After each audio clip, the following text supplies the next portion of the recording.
আসসালামু আলাইকুম রহমতুল্লাহি ওয়া বারাকাতুহু। কি অবস্থা সবার, কেমন আছেন? আশা করি সবাই ভালো আছেন। আজকের এই নতুন টিউটোরিয়ালে পাওয়ার পয়েন্টে আপনাদেরকে স্বাগতম। আজকের এই ক্লাসে আমরা টেক্সট কিভাবে অ্যাড করতে হয় এবং কিভাবে ফরম্যাট করতে হয়, ফরম্যাটিং করতে হয় টেক্সটকে, তার উপর ভিত্তি করে এই ক্লাসটা। সাথে আছে আমি ইকবাল, আপনারা দেখছেন জি এসলোর।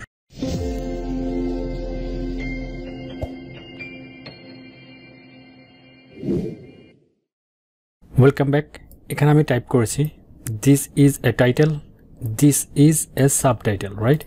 আচ্ছা, একটা টাইটেলে চাইলে এগুলোকে বিভিন্ন রূপ দেওয়া যেতে পারে, ছোট বড়, ডান বাম, এদিক সেদিক নড়াচড়া। পাওয়ার পয়েন্টের কাজই হচ্ছে এটা, কোনো প্রেজেন্টেশন তৈরি করা, সেটাকে বিভিন্নভাবে রূপ দিয়ে সামনে প্রদর্শন করা। এটা হচ্ছে অ্যাকচুয়ালি পাওয়ার পয়েন্টের কাজ। তো আজকে আমরা দেখব কিভাবে এগুলা করতে হয় এবং প্রাথমিক যে একটা পাওয়ার পয়েন্টের টেক্সটের যে একটা ফরম্যাট, সেটা আমরা শিখবো। আচ্ছা, এই ফরম্যাটটা বানানোর জন্য বা এটাকে বিভিন্ন ডিজাইন করার জন্য এখানে ডান বাম, এটা তো জানেন আপনারা, যেহেতু আগে এগুলো নিয়ে আমরা অনেক কথা বলছি, এক্সেলে, ওয়ার্ডে এগুলো নিয়ে কথা বলছি। চাইলে এগুলোকে বিভিন্ন ডিজাইন করা যেতে পারে। যেমন এই টেক্সটটা যদি আমি এটার উপর ধরি, এখানে একটা টাইটেলের ক্রিয়েট হয়েছে, তার মধ্যে ভিত্তি করে এখানে অনেকগুলো টাইটেল। আচ্ছা যাই হোক, এটা কিন্তু ফরম্যাট টেক্সটের মানে টেক্সট ফরম্যাটের আন্ডার পড়ে না, এটা অ্যাকচুয়ালি লেভেল ক্রিয়েট করার মধ্যে পড়ে। সো আমি এটা থেকে ফিরে যাচ্ছি।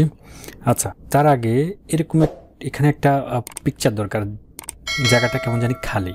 এটা অ্যাকচুয়ালি একটা প্রেজেন্টেশনও বলতে পারেন, আবার প্রাথমিক একটা ধারণাও বলতে পারেন পাওয়ার পয়েন্টের। তো তার জন্য আমি এখানে যাওয়ার পরে এখানে দেখব পিকচার থেকে একটা সিলেক্ট করবো, পিকচার সিলেক্ট করে সেটা নিয়ে আসবো, দেন ডেস্কটপ, এখান থেকে যে কোনো একটা পিকচার উঠিয়ে নিয়ে আসবো। ঠিক আছে, দেখি কোনটা ভালো দেখা যায়, দেখি অন্য কোনো পিকচার পাওয়া যায় কিনা।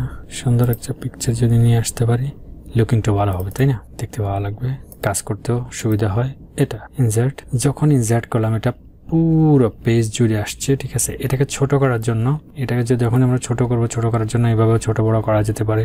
আর এটাকে ধরে ওই দিক সেদিক টানাচড়া করে এটাকে ছোট করা যেতে পারে। আচ্ছা, এরপরে এখানে যেটা আছে, এটার উপরে একটা শেপ আমরা ক্রিয়েট করে, আচ্ছা এটাতে পরে আসি।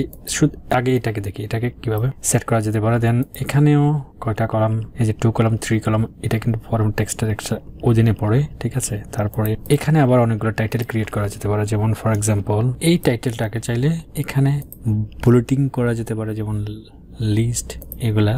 ঠিক আছে, তারপরে যেমন এখানে আছে, এটা একটা সাইড করে দিলে একটা সাইড হয়ে গেল। দেন একটা পজিশন করে এরপরে একটা টেক্সট সিলেক্ট করে এটাকে আবার ইন্ডেন্ট করা যেতে পারে। ঠিক আছে, এগুলো অ্যাকচুয়ালি টেক্সট ফরম্যাটিং এর একটা তারপরে এখানে আছে লাইন স্পেসিং ব্যাপারটা কতটুকু ছোট বড় করা যেতে পারে। ঠিক আছে, এখানে দেখতে পাচ্ছি। টেক্সট ডিরেকশনে এখানে কেমন চাই, এই যে টেক্সটগুলা বিভিন্নভাবে এখানে দেওয়া যেতে পারে। ঠিক আছে, তারপরে চাইলে এখানে অ্যালাইন টেক্সটও করা যেতে পারে, কোন দিক থেকে চাই, এই যে সেন্টার থেকে চাইলে সেন্টার, রাইট থেকে চাইলে রাইট, লেফট থেকে চাইলে লেফট। ঠিক আছে, এখানে যে এই এরিয়াটা আছে, এই থেকে শুরু করে এ পর্যন্ত, এটা অ্যাকচুয়ালি ফরম্যাট টেক্সটের জন্য ইউজ করা হয় সাধারণত। সো আমরা দেখতে পাচ্ছি এই টাইটেল টেক্সটে কীভাবে ফর্মগুলো করতে হয়। তারপরে এখানে একটা টাইটেল, আচ্ছা এখানে একটা শেপ ক্রিয়েট করে এই পিকচারটাকে আরও একটু সুন্দর করা যেতে পারে। এখানেও চাইলে কোনো টাইটেল ক্রিয়েট করা যেতে পারে এই যে পিকচারটার উপরে। তার জন্য কি করা যেতে পারে, আমরা এখানে একটা টেক্সট বক্স দেখতে পাচ্ছি, বক্স, এখানে ক্লিক করে দেবো। দেন এখানে লিখে দেবো বিউটিফুল নেচার, রাইট? আচ্ছা, যখন এটা দিলাম, দেওয়ার পরে এই লেখাটা খুব একটা ভালো দেখা যাচ্ছে না, একটু বড় করে দিই। দেন এটাকে যে কোনো একটা টেক্সট দিই, যেটাতে দিলে একটু সুন্দর দেখা যাবে। ঠিক আছে, এটাই থাকুক, একটু বড় করে দিই, বড় করে এটাকে সেন্টারে করে দিই। ঠিক আছে, এরপরে এখানে আরও চাইলে বিভিন্ন স্টাইল এখান থেকে দেওয়া যেতে পারে, এগুলো কিন্তু ফরম্যাটের আন্ডারে পড়ে। ঠিক আছে, এখান থেকে যে কোনো টেক্সট চাইলে দিতে পারেন আপনারা।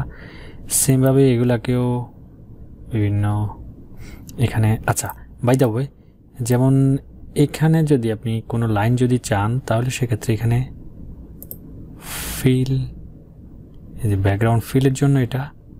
ঠিক আছে, আর বর্ডারের জন্য এখানে আউটলাইন যেটা এখানে আছে, দেখেন এই যে একটা আউটলাইন ক্রিয়েট হচ্ছে। ঠিক আছে, আমরা দেখতে পাচ্ছি এখানে। তারপরে শেপের জন্য এগুলা কোন দিক থেকে কোন অ্যাঙ্গেলে কেমন হওয়া চাই বা কেমন লাগবে দেখতে, কেমন দেখতে পাচ্ছেন পরিবর্তনটা, ঠিক এগুলা। ঠিক আছে, আচ্ছা আমি এখন কোনো দিচ্ছি না, পরবর্তীতে এটা নিয়ে আমি আরও বিস্তারিত আলোচনা করবো, এটা নিয়ে আর দেখবো কতটুকু সুন্দর করে আপনাদের সামনে প্রদর্শন করা যায়। তার জন্য আমি যথেষ্ট চেষ্টা করবো। ঠিক আছে, আচ্ছা, ঠিক এখানে যেভাবে এরকম একটা বর্ডার সৃষ্টি করছি চাইলে এখানেও করা যেতে পারে। আচ্ছা, এখানে আসার পরে এই টেক্সটটা এভাবে রাখার পরে এখানে আমরা একটা ফিল দিয়ে দিই, রাইট? এখানে একটা যদি দিই, ওকে। আদারওয়াইজ এটা না দিয়ে নো করে দিই, এটা না দিয়ে এখান থেকে একটা করে দিই, ঠিক আছে? এই যে এখন সুন্দর লাগতেছে খুব বেশি। তারপর এখানে একটা শেপ, এগুলা কিন্তু এই যে একটা পিকচার উপরে করতেছি শুধু বোঝানোর জন্য, দেখানোর জন্য, কিন্তু চাইলে এগুলো টেক্সটের উপরে করা যেতে পারে। এখানে ফিল করার জন্য এটা, আচ্ছা এটা এখন পিকচারের উপরে চলে আসছে, আমরা এখন এটাকে পিছনে নিয়ে যাব কিভাবে? তার জন্য এখানে সেন্ড টু দ্য ব্যাক, এই যে পিছে চলে গেছে, ঠিক আছে?